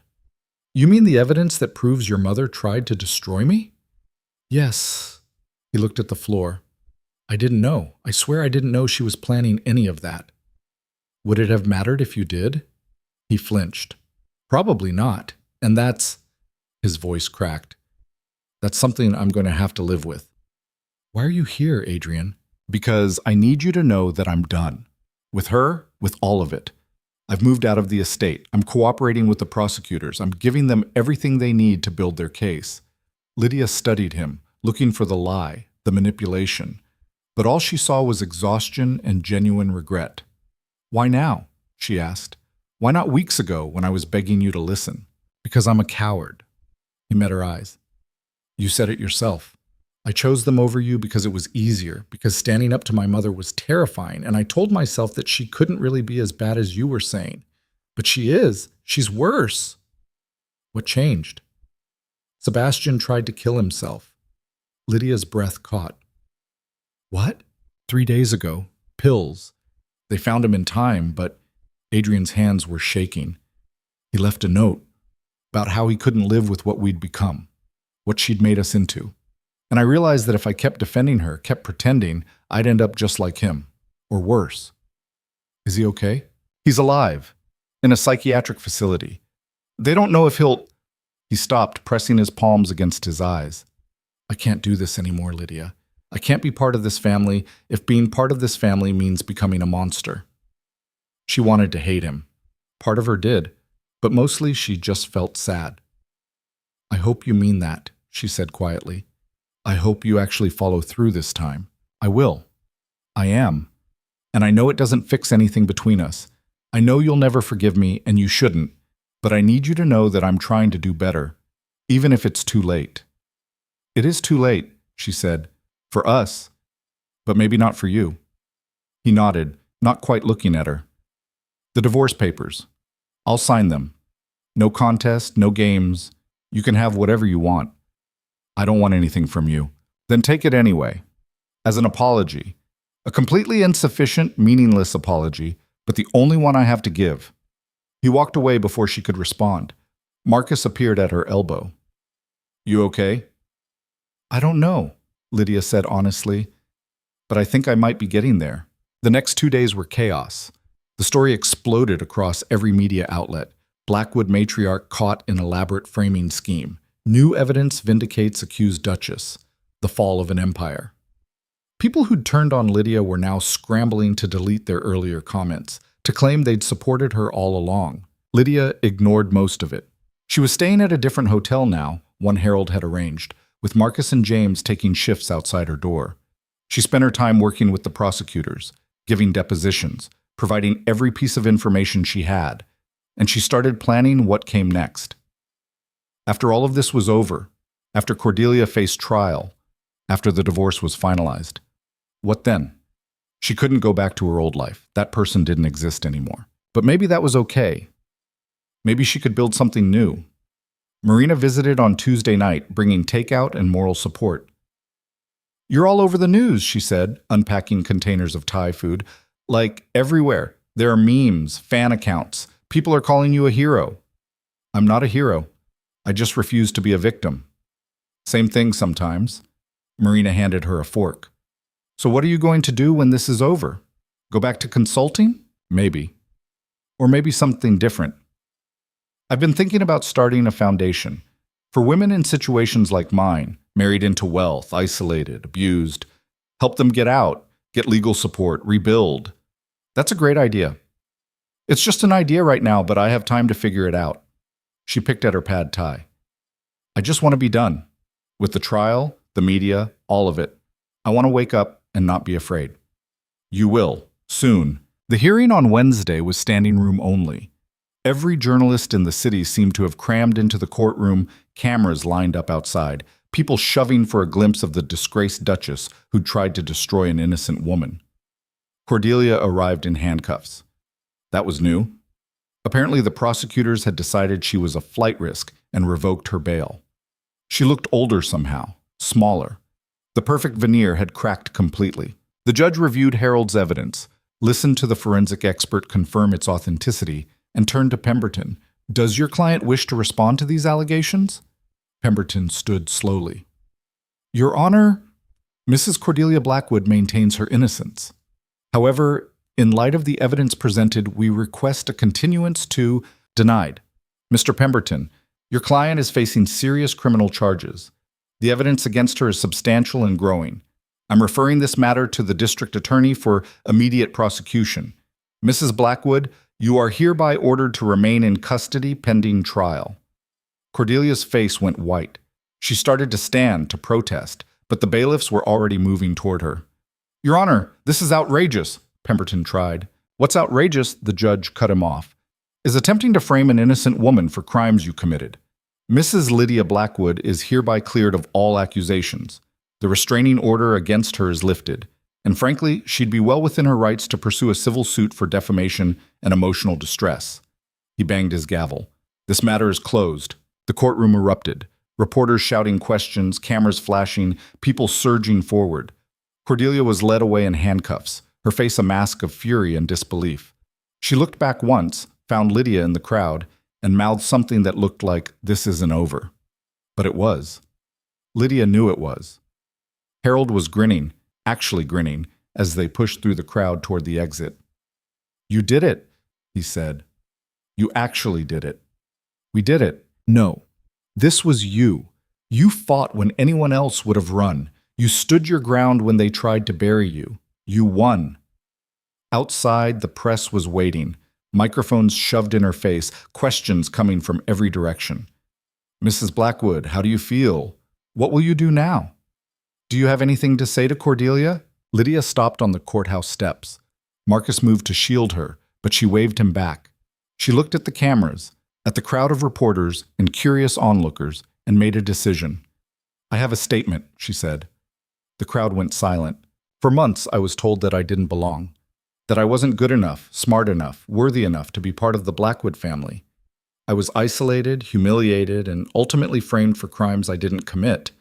And when I tried to defend myself, I was called a liar, unstable, vindictive.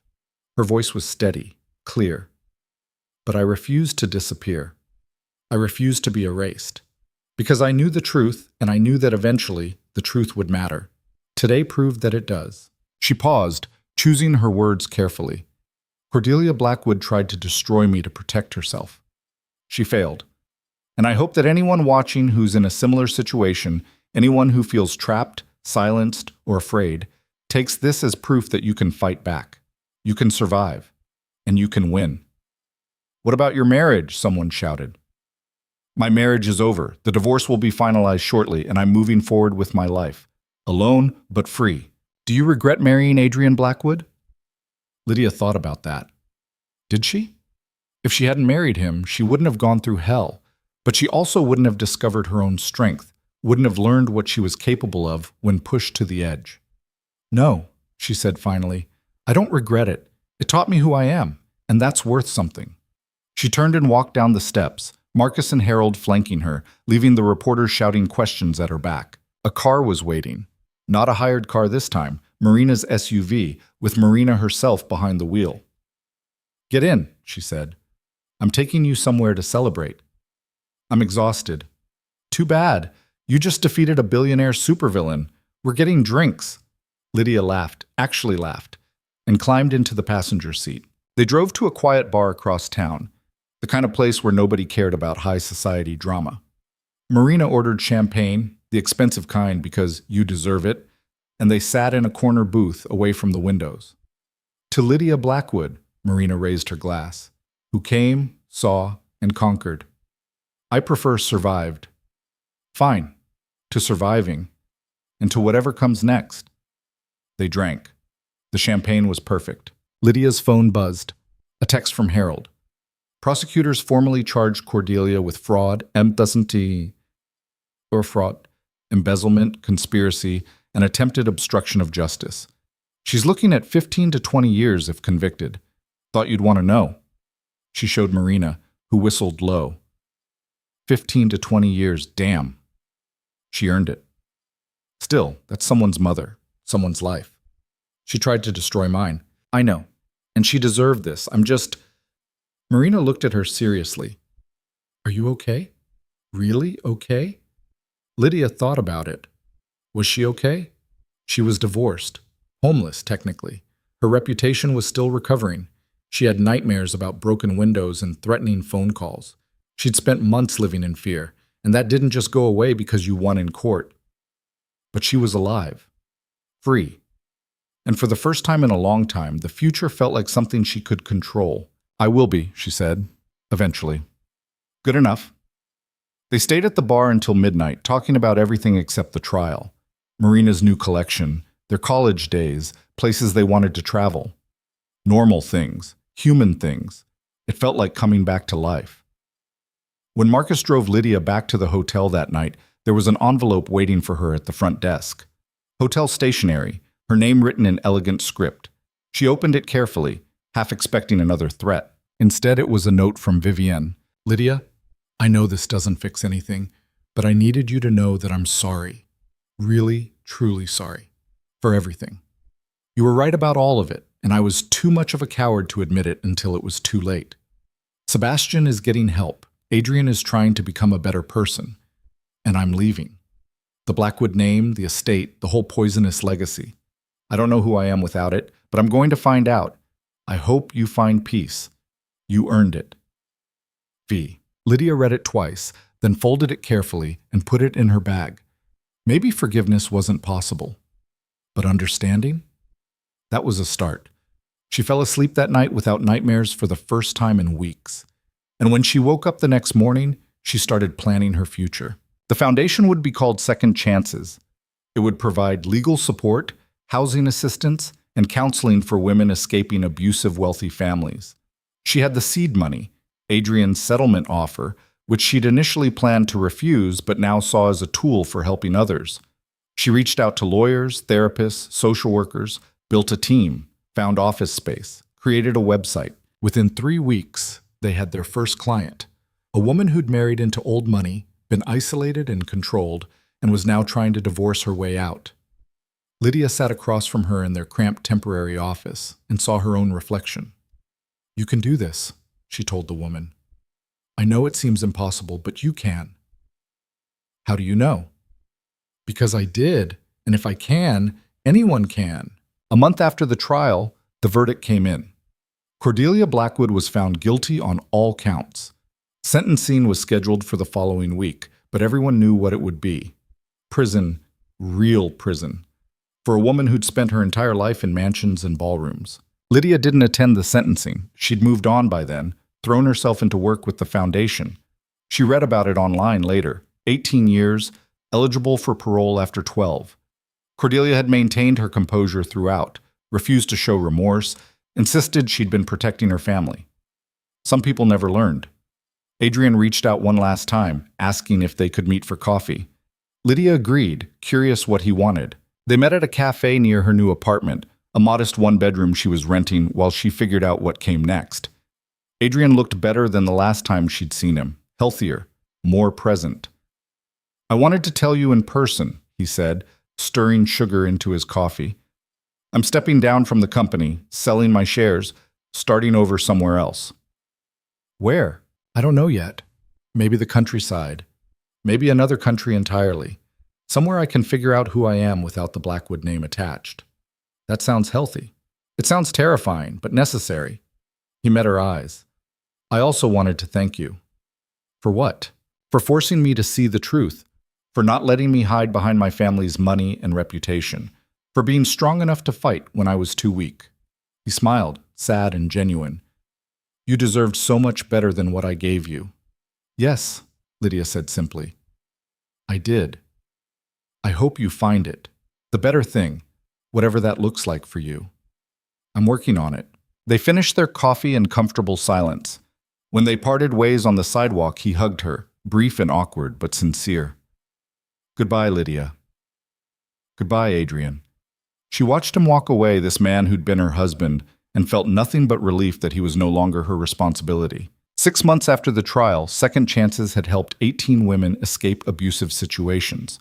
The foundation was growing, gaining recognition, attracting donors who believed in the mission. Lydia gave interviews about her experience, appeared on podcasts, wrote op-eds about the intersection of wealth and domestic abuse. She became known not as the woman who'd married into the Blackwood family, but as the woman who'd exposed them. The woman who'd refused to stay silent, and slowly, painfully, beautifully, she built a life she was proud of. Marina threw her a party on the 1-year anniversary of the gala. Nothing fancy, just close friends in her loft, cheap wine and expensive cheese, music playing too loud. "Speech," someone called out. Lydia laughed, shaking her head. "No speeches." "Come on, just a short one." She relented, standing on a chair so everyone could see her. "A year ago," she said, "I was standing in a ballroom wearing a red dress, about to blow up my entire life. And honestly, I was terrified.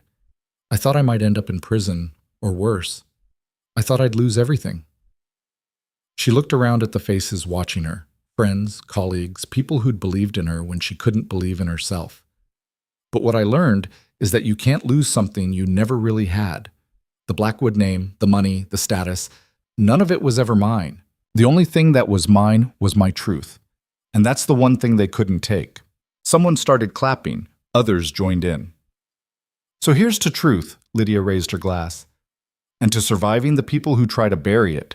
To truth," the room echoed. She drank and smiled, and for the first time in longer than she could remember, felt like she was exactly where she belonged. The party wound down around midnight.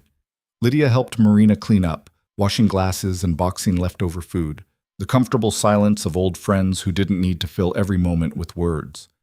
"You seemed happy tonight," Marina said, drying a wine glass. "Like, actually happy, not just surviving." "I think I am. Finally. Good. You deserve it." Marina set the glass down carefully. "So what's next? You've built the foundation, helped all these women, proven everyone wrong. What does Lydia Hale do for an encore?" Lydia paused. She'd gone back to her maiden name 6 months ago, legally erasing the last trace of her marriage. "I don't know yet. Keep growing second chances, I guess. Maybe write a book." "You should. Your story needs to be told properly, not just in court documents and news articles. Maybe." Lydia hung up the dish towel. "Right now I'm just focusing on being okay. That's enough." She meant it. For months, she'd been so focused on the next fight, the next battle, the next thing to survive that she'd forgotten what it felt like to just exist without constant threat hanging overhead. Now, in the quiet moments, she was learning to breathe again. But peace, she was discovering, was harder to maintain than war. The call came 3 days later, early enough that Lydia was still in bed, her coffee brewing in the kitchen. Unknown number. She almost didn't answer. "Hello? Ms. Hale?" A woman's voice, professional and careful. "This is Jennifer Watts from the Department of Justice. I'm calling regarding the Blackwood case."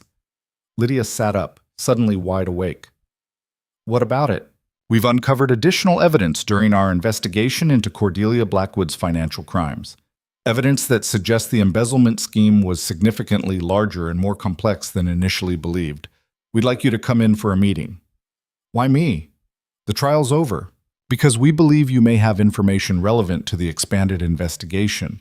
And because—" Jennifer paused. "We think there are other victims, women who were in your position, who disappeared before anyone could help them." "Elena." Lydia's stomach tightened. "When do you need me?" "As soon as possible, today, if you can manage it." The Department of Justice building was imposing, all marble and authority. Jennifer Watts met Lydia in the lobby, mid-40s, sharp suit, the kind of woman who looked like she didn't lose often. They went up to a conference room where 2 other investigators were waiting, laptops open, files spread across the table. "Thank you for coming," Jennifer said, gesturing to a seat. "We'll try to keep this brief. What we've found is, well, it's disturbing.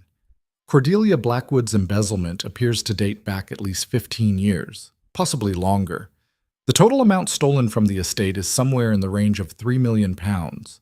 Lydia whistled low. "I thought it was a few $100,000. So did we. But she was very, very good at hiding it. Multiple shell companies, offshore accounts, investments made under assumed names. If you hadn't exposed the initial scheme, we might never have found the rest." "What does this have to do with other victims?" Jennifer pulled out a file, opening it to reveal photographs. Over the past 20 years, Adrian Blackwood has been engaged 4 times. You were the 4th. The other 3 engagements all ended abruptly, with the women leaving the country shortly after. No interviews, no explanations, no contact with friends or family afterward. She laid out 3 photos. 3 women, all around Lydia's age when photographed, all beautiful and polished and smiling at cameras with Adrian's arm around them. Elena Rousseau, Catherine Ming, and Sophie Drayton, Jennifer said, pointing to each photo. All successful, intelligent women from non-aristocratic backgrounds. All became engaged to Adrian. All left within months. You think Cordelia drove them away? We think Cordelia did worse than that. Jennifer pulled out another document. We've been trying to locate these women. Elena Rousseau is in Paris, working under a different name. She agreed to talk to us. What she described, she paused, choosing words carefully. It matches your experience almost exactly. The isolation, the psychological abuse, the false accusations. But in her case, Cordelia didn't just threaten to destroy her reputation. She threatened to have her deported. Was Elena undocumented? No, but Cordelia had connections in immigration enforcement. She told Elena that she could manufacture evidence of visa fraud, make her unemployable, ensure she'd never be allowed back into the country. Elena left rather than fight. Lydia felt sick. What about the others? Catherine Ming won't talk to us. She lives in Hong Kong now, refuses to discuss the Blackwoods at all. Sophie Drayton. Jennifer's expression darkened. Sophie died 3 years ago. Car accident. Single vehicle collision. Ruled an accident by local police. You don't think it was an accident? I think it's convenient. Sophie had started a blog about her experience with the Blackwoods. Nothing too specific, all anonymous, but she was getting close to naming names. 2 weeks later, she's dead. Jennifer closed the file. We can't prove anything, but the pattern is troubling. Lydia stared at the photos, these women who'd walked the same path she had, who'd faced the same monster. Why are you telling me this?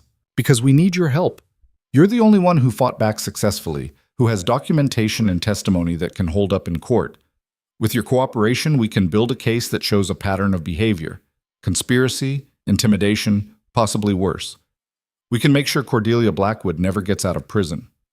She's already serving 18 years. And she could be out in 12 with good behavior.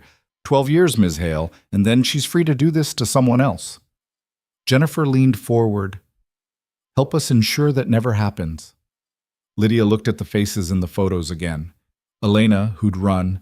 Catherine, who wouldn't speak. Sophie, who was dead. What do you need from me? The expanded investigation took 4 months. Lydia testified again, this time about patterns of behavior, about the systematic way Cordelia had operated. She worked with prosecutors to connect dots, to show how each woman had been targeted, isolated, and ultimately driven away. Elena flew in from Paris to testify. She was different from her photos, harder, more guarded, with a brittleness around her eyes that Lydia recognized from her own mirror. They met for coffee the day before her deposition, 2 survivors sizing each other up. I read about your trial, Elena said in accented English. I watched the videos. I kept thinking, that should have been me. I should have fought. You survived. That's its own kind of fight. Is it? Elena stirred her coffee without drinking it. I left everything. My career, my friends, the man I thought I loved. I let her win. She didn't win. You got out alive. But she destroyed me anyway. I'm not the person I was before. I don't trust easily. I don't love easily. She took that from me and I let her. Lydia reached across the table, taking Elena's hand. Then take it back. Testify. Help put her away for good. Show her that running didn't mean surrendering. Elena's eyes filled with tears. I'm scared. I know, I was too. I still am sometimes. How do you deal with it? I remember that I survived the worst thing she could do to me. And if I survive that, I can survive anything. Lydia squeezed her hand. You're stronger than you think. We both are. Elena testified the next day. She was shaking the entire time, her voice barely above a whisper, but she told her story. Every detail, every cruelty, every threat. And when she was done, the prosecutors had enough to add charges of criminal harassment, conspiracy to commit fraud, and witness intimidation to Cordelia's case. The second trial was quieter than the first. Less media circus, more grim procedural necessity. Cordelia looked older now, her time in prison showing in the lines around her mouth, the gray in her hair. She sat at the defense table with a court-appointed lawyer. Pemberton had dropped her after the first conviction and stared straight ahead. When she saw Lydia in the gallery, something flickered in her expression. Not quite recognition, more like acknowledgement. Two players in a game that was finally ending. The verdict came back guilty on all counts. Additional sentencing, 12 more years to run consecutively with her existing sentence. 30 years total. Cordelia was 68. She'd be 98 before she was eligible for parole. Effectively, a life sentence. Jennifer found Lydia outside the courtroom after the verdict. "We couldn't have done this without you." "I didn't do it for you, I did it for them." Lydia gestured back toward the courtroom. "For Elena and Catherine and Sophie. For everyone she hurt who couldn't fight back." "Well, you got her, permanently." Jennifer paused. "There's something else. We've been going through Cordelia's assets, everything we seized during the investigation. Most of it will go toward restitution, but there's a fund. An account she set up years ago titled Discretionary Household Expenses. We think it was her personal slush fund." "How much?" "About £200,000. And according to estate law, it's technically separate from the criminal seizure, which means..." Jennifer pulled out a document. "It could be distributed to victims of her schemes, including you." Lydia stared at the paperwork. £200,000. More money than she'd had in years. Life-changing money. "Split it," she said. "I'm sorry?" "Between me, Elena, and Catherine. Equal shares. Elena can use it. Catherine might not want it, but offer anyway. And if she refuses, put her portion into second chances." Jennifer smiled. "You're sure?" "I'm sure. I don't want her money. I want her legacy to be helping the people she tried to destroy." The check arrived 6 weeks later, £66,000. Lydia stared at it for a long time. This final piece of the Blackwood fortune transformed into something useful. She deposited it directly into the foundation account. Second chances expanded. They opened a second office, hired more staff, created a legal defense fund specifically for women escaping wealthy abusers. Lydia became the public face of the organization, doing interviews, writing articles, speaking at conferences. She told her story over and over until it stopped hurting quite so much. Until it became something she'd lived through rather than something that defined her. And slowly, the world changed around her. Other women started coming forward with their own stories of abuse at the hands of powerful families. The press started taking these accusations seriously instead of dismissing them as gold digger drama. Laws were proposed to make financial abuse easier to prosecute, to provide better protection for spouses isolated from their support networks. Lydia watched it all with a mixture of pride and exhaustion. She'd started something, whether she'd meant to or not. She'd sparked a conversation that wouldn't stop. But she was tired. 2 years after the gala, on a cold March morning, Lydia stood outside the Blackwood estate for the first time since she'd left. The gates were locked, the grounds overgrown. With Cordelia in prison and Adrian gone, the estate had been seized by creditors and put up for sale. Nobody wanted it. Too much history, too much scandal. "Why are we here?" Marina asked beside her, hands shoved in her coat pockets. "I needed to see it. One more time." "Why?" Lydia looked up at the house, this massive monument to wealth and cruelty. She'd been so small when she first arrived here, so determined to prove she belonged. Now she saw it for what it was, just a building, stone and glass and empty rooms. The power it had held over her was gone. "To remind myself that I won," she said, "that I walked out of there alive and built something better. Mission accomplished? Mission accomplished." They turned and walked back to the car. The book came out that fall. Entitled to Nothing, My Year Inside the Blackwood Empire. Lydia had worked with a ghostwriter, someone who could shape her memories into narrative without losing the truth. The book was raw and honest and uncomfortable to read. It became a bestseller within a week. The publicity tour was grueling, morning shows, podcasts, bookstore readings. Everyone wanted to know the same things. What was Adrian really like? Did you ever love him? Do you regret fighting back? "No," Lydia said in every interview. "I don't regret it. I regret marrying him in the first place, maybe. But fighting back? Standing up for myself? That's the thing I'm proudest of. What would you say to other women in similar situations? A talk show host asked during a taping. Lydia looked directly at the camera.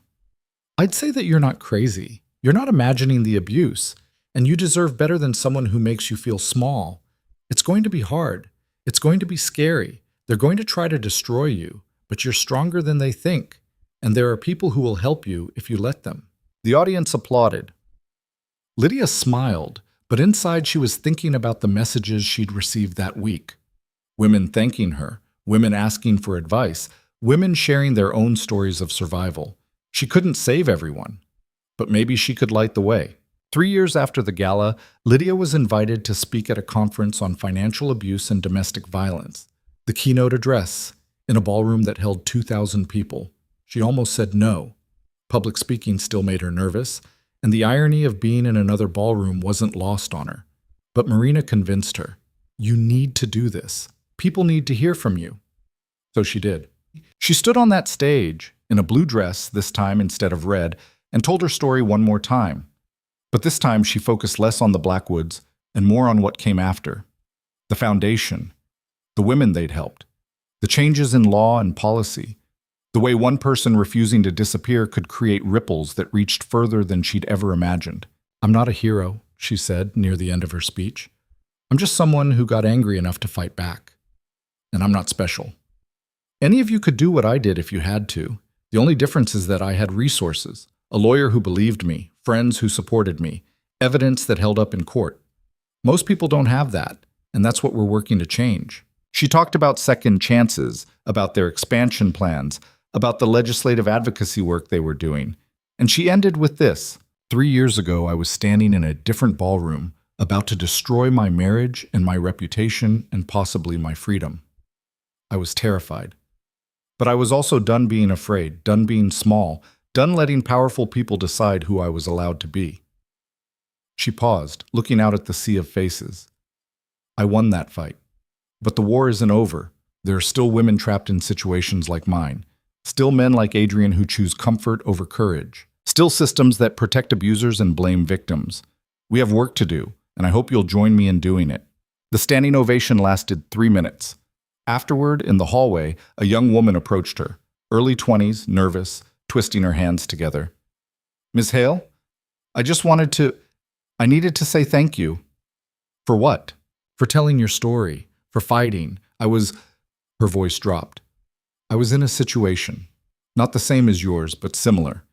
And I saw your trial and I thought, if she can do it, maybe I can too. So I left, got a restraining order, started over. And it's hard, but I'm free, because of you. Lydia felt her eyes sting. You're free because of you. I just showed you it was possible. Still, thank you. She hugged Lydia quickly and disappeared into the crowd. Marina appeared at Lydia's elbow. You okay? Yeah. Lydia wiped her eyes. I'm good. You helped her. I know. That's what this is all about, right? Helping people. It is. Lydia smiled. It really is. 5 years after the gala, Lydia attended another wedding, Marina's this time, a small ceremony in a garden, intimate and joyful. Lydia stood up as maid of honor, gave a toast about love and friendship, and caught the bouquet when Marina threw it directly at her head. You're next, Marina called, laughing. Hard pass, Lydia called back. But later, at the reception, she found herself talking to one of the groomsmen. David something, a graphic designer who made her laugh and didn't ask about the Blackwoods once. They exchanged numbers. She didn't expect it to go anywhere. But it did. Slowly, carefully, she learned to trust again. Not the blind trust she'd given Adrian, but something wiser, more cautious. She told David her whole story on their third date, giving him an out if he wanted it. That's a lot, he said when she finished. I know. And you're okay now? Most days. He thought about it. Okay, I can work with most days. They dated for a year before moving in together, 2 years before he proposed. She said yes, but with conditions, prenup, separate accounts. Her name stayed Hale. He agreed to everything without argument. I'm not trying to own you, he said. I'm just trying to love you. Big difference. The second wedding was nothing like the first. City Hall, 5 friends, lunch after at their favorite restaurant. No white dress, No family drama. No pretending to be something she wasn't. Just two people who'd chosen each other, making it official. It was perfect. 7 years after the gala, Second Chances opened its 10th office. They'd helped over 300 women escape abusive situations, provided legal representation in hundreds of cases, and successfully lobbied for 3 new laws protecting financial abuse victims.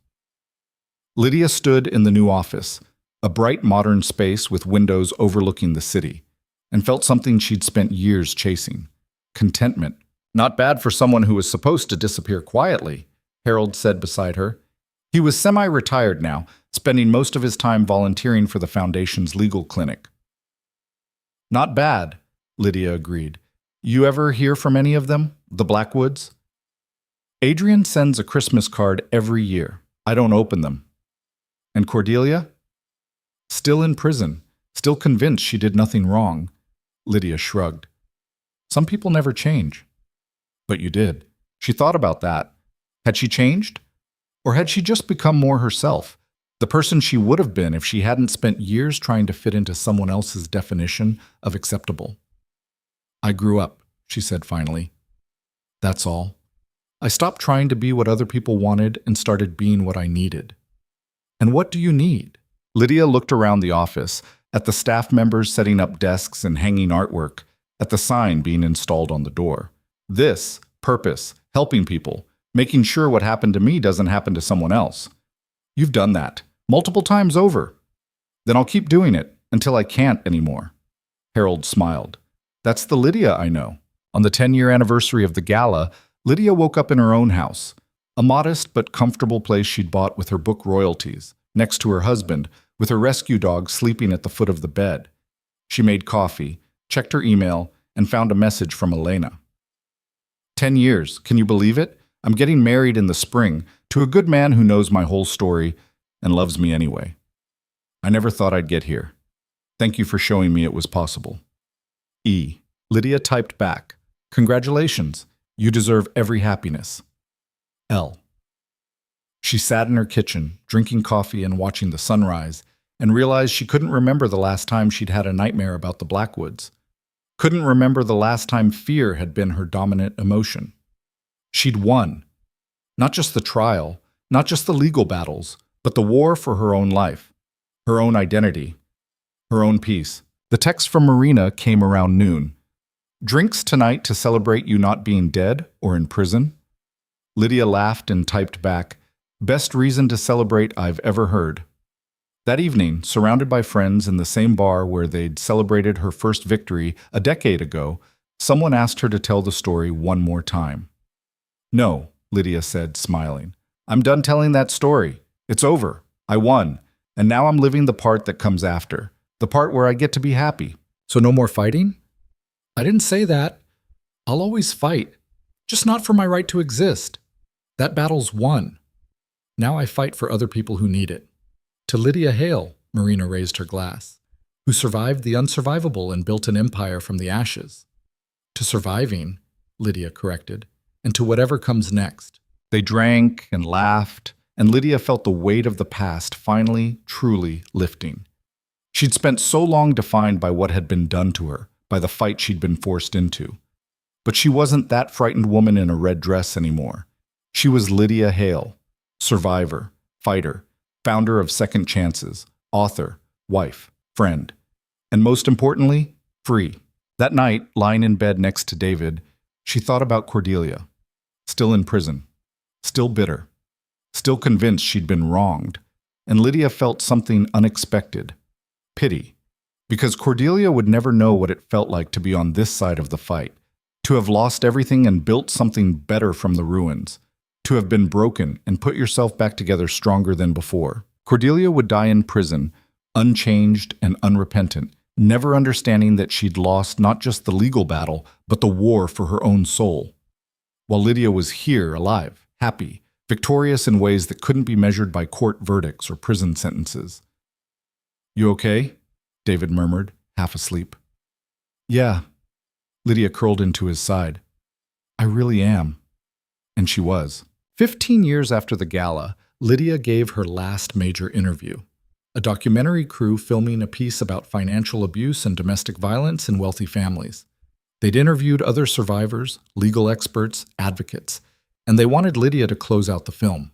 They filmed in the Second Chances headquarters, now a full 4-story building with staff in multiple countries. Lydia sat in her office, simple, functional, with photos of the women they'd helped lining one wall, and answered questions she'd answered 100 times before. But the last question was new. If you could go back and talk to yourself on that night, standing in the ballroom in the red dress about to expose everything, what would you tell her? Lydia thought about it, about the terrified, furious woman she'd been, about how certain she was that she was about to lose everything, about the brick through her window and the threats and the loneliness. "I'd tell her that it's going to be worse than she thinks," she said slowly. "Harder, more painful. There will be moments when she wants to give up, when she's not sure she's going to survive.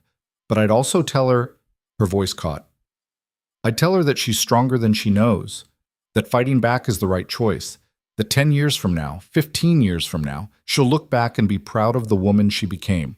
That woman in the red dress is going to change the world, just not in the way she expected." And was it worth it? Lydia looked at the photos on her wall. 300 faces, 300 women who'd walked through Second Chances doors and walked out free. She thought about Elena, happily married with 2 kids, about the laws they'd changed, about the conversations they'd started, about the ripples still spreading from that one night of terrible, necessary courage. "Yes," she said, "it was worth it, all of it." The documentary ended with footage of Lydia at a Second Chances event, surrounded by the women the foundation had helped, laughing and vibrant and undeniably, unmistakably alive. The final text on screen read, "Cordelia Blackwood died in prison in 2041 at the age of 83. She never showed remorse for her crimes. Lydia Hale continues to run Second Chances, which has helped over 1,500 women escape abusive situations. She lives with her husband and 2 children and has written 3 books on survival and recovery. When asked if she ever regretted fighting back, she said, 'Not for a single second.' 20 years after the gala, on a quiet Tuesday afternoon, Lydia received a letter. Prison postmark. For a moment her heart stopped. But no, Cordelia was dead. Had been for years. She opened it carefully. It was from Vivian. "Dear Lydia, I know I have no right to contact you. I know I don't deserve a response. But I needed you to know that I've spent the last 20 years trying to become someone my mother didn't create. I've been in therapy. I've made amends where I could. I've tried to understand the damage we did and why. And I wanted to thank you for fighting back when I was too weak to, for showing me what courage looks like, for proving that we didn't have to stay the people our mother made us. I'm not asking for forgiveness. I just wanted you to know that your fight mattered, that it changed more than just your life. With gratitude and deep regret, Vivian." Lydia read it twice, then filed it away in her desk drawer. Maybe someday she'd respond. Maybe she wouldn't. Some wounds healed with acknowledgement, others just needed time. That evening, her daughter asked about the red dress. "Mom, is it true you wore this to destroy a billionaire?" Lydia looked at her 15-year-old, so confident and fierce and nothing like the girl Lydia had been. "Where did you hear that?"